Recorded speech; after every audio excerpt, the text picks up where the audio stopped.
Counter FIR क्या होती है आपको पता है? काउंटर एफआईआर वह होती है जो एक ही घटना से रिलेटेड हो।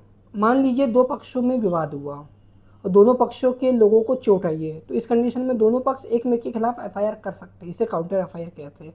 जैसे रोड एक्सीडेंट हुआ हो और दो मोटरसाइकिल चालक आमने सामने से टकरा गए और दोनों को चोटें आई है, तो वह भी काउंटर एफआईआर कर सकते हैं।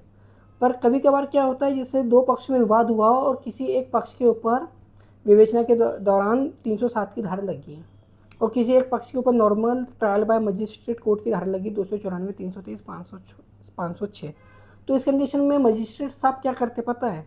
वो जो सेशन ट्रायल केस होता है उसे सेशन कोर्ट भेज दिया जाता है, पर उससे रिलेटेड केस एक और है, पर वो तो ट्रायल बाय मजिस्ट्रेट कोर्ट है 294, 323, 506, पर उसको भी सेशन कोर्ट भेजना पड़ता है क्योंकि दोनों काउंटर केस एक साथ चलते हैं। भले वह lower court trial by magistrate court हो और वो ट्रायल बाय सेशन कोर्ट हो, दोनों केस एक साथ चलते हैं, दोनों में गवाही एक साथ होती है, दोनों में जजमेंट एक साथ होती है। अब भले जजमेंट दोष मुक्त हो या दोष सिद्ध हो, वह मेरिट का विषय होता है, पर काउंटर एफआईआर ऐसी होती है। अगर ट्रायल बाय मजिस्ट्रेट कोर्ट है और पर दूसरा काउंटर में 307 लगा है ट्रायल बाय सेशन कोर्ट, तो दोनों केसों की सुनवाई एक साथ होगी सेशन कोर्ट में।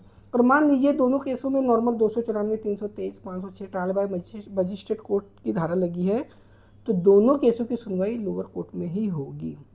तो काउंटर एफआईआर ऐसी होती है।